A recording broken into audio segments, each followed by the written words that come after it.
merubah-ubah nasab, malsu-malsuin nasabnya supaya menjadi nasab paling mulia, merubah sejarah sebuah bangsa agar dia yang mendapat keuntungan dari perubahan sejarah itu.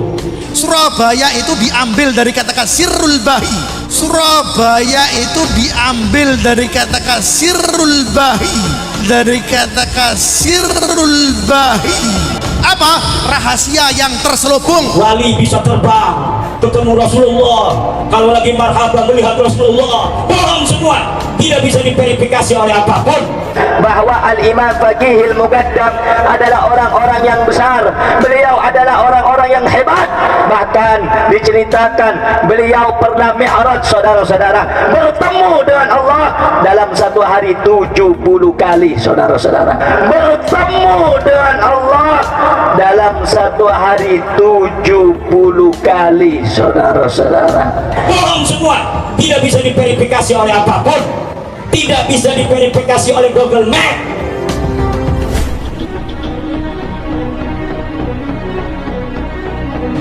Orang Yahudi itu punya sifat tersendiri di dalam mengagungkan nasabnya, menganggap nasab orang lain dari jenis manusia selain Yahudi adalah sama seperti binatang.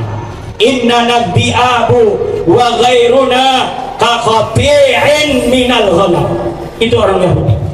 Kami adalah bagaikan serigala-serigala yang gagah perkasa, dan selain orang Yahudi kaqabi'in minal ghanam, dia hanya seiris dari daging-daging kambing. Bukan kambing-kambing acan, cuma seiris dari daging kambing.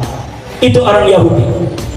Orang Yahudi mempunyai sebutan khusus bagi selain Yahudi. Orang-orang yang tafakhur bil ansab akan senantiasa mempunyai panggilan khusus untuk dirinya dan panggilan khusus untuk orang lain. Itu ciri-ciri orang yang angkuh di atas muka bumi ini. Orang-orang Yahudi memanggil orang selain Yahudi dengan sebutan ummi. Apa sebutannya? Nabi Muhammad itu Nabiul Ummi, Nabi yang bukan Yahudi. Itu mimbabi tajawuz. Mimbabi tajawuz Allah mengatakan Nabiul Ummi karena orang Yahudi menyebut Nabi Muhammad sebagai ummi, artinya bukan Yahudi. Orang-orang yang mengikuti orang-orang Yahudi di zaman ini karena menganggap nasab mereka lebih mulia dari orang lain akan senantiasa mempunyai sebutan untuk orang yang selain darah dan keturunannya.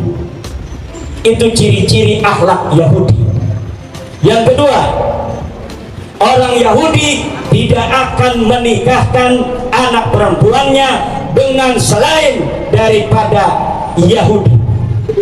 Kalau laki-laki Yahudi ketemu dengan perempuan bukan Yahudi, maka tidak diharamkan untuk menggaulinya, karena perempuan selain Yahudi tidak boleh diakad pernikahan.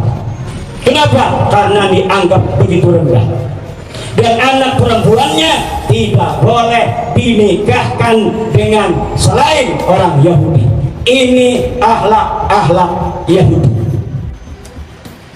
Orang Yahudi juga min akhlaqihim laknatullah alaihim yuharrifuna al-kalima am mawadhihi, merubah-rubah sejarah, merubah-rubah nasab, malsu-malsuin nasabnya supaya menjadi nasab paling mulia, merubah sejarah sebuah bangsa agar dia yang mendapat keuntungan dari perubahan sejarah itu. Bikin-bikin makam palsu agar apa? Agar moyangnya diagung-agungkan orang, dibikin cerita-cerita kehebatan moyangnya yang dulu waktu hidupnya tidak punya prestasi apa-apa. Agar apa? Agar orang-orang yang ada di suatu bangsa di mana dia berada tertipu oleh sejarahnya dan mengagungkan keturunan-keturunan makam palsu yang dibesar-besarkan itu. Dan ini tidak boleh terjadi di tanggal ini.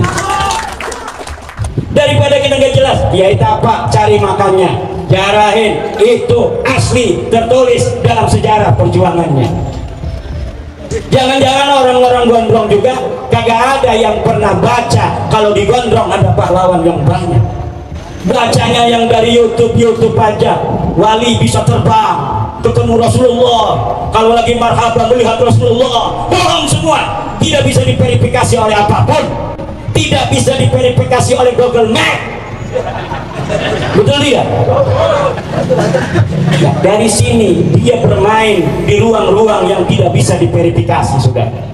Ruang-ruang yang tidak bisa diverifikasi, di situ dia bermain untuk menipu umat.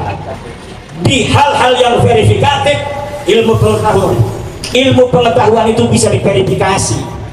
Orang aku pintar ilmu nahu, suruh baca kitab aja, bener nggak dia pintar ilmu nahu? Nggak bakal tuh berani. Kalau orang mengaku ilmu fikih, suruh ngitung faraid aja, itu verifikatif. Tapi kalau ketemu Rasulullah dalam mimpi, siapa yang bisa masuk ke mimpi dia?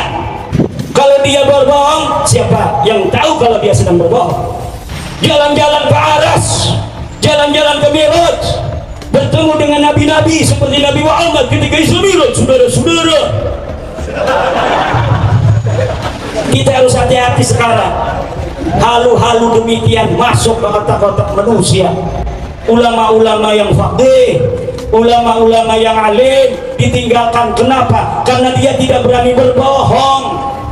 Dan kalau dia benar-benar pemimpi Rasul, dia sembunyikan bahkan dari istrinya sendiri dan dari otaknya.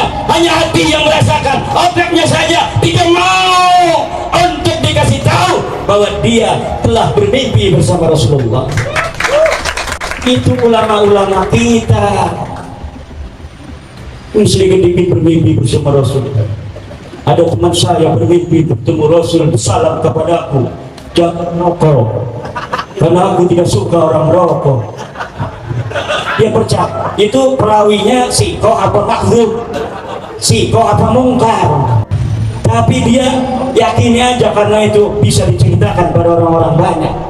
Bisa untuk mencari pengikut-pengikut yang bodoh-bodoh, dan ini sudah tidak bisa dibiarkan, sudah. Senanglah. Ini Kiai Mahnus bisa jadi sudah bertemu dengan Rasulullah, tapi dia tidak mau mengatakannya. Betul ya? Bisa jadi. Kalau ditanya sekarang, enggak bakal ngaku. Kiai kita begitu, saudara. Dapat ahwal dari Allah. Ahwal itu akan bekerja dalam hati apabila belum dikatakan. Apabila ma yaridu ilal qalbi diceritakan, itu asalnya hilang, saudara. Karena dia alim, maka ma yaridu fi qulubihim yukhfuna 'anil nas bal an anfusihim, saudara. Dia sembunyikan dari manusia, bahkan kalau bisa dirinya sendiri tidak pernah mengingatnya lagi. Kalau dia mendapatkan ahwal min ilmin wa ma'rifatin wa yaqinin wa sidqin wa ghairiha, disembunyikan.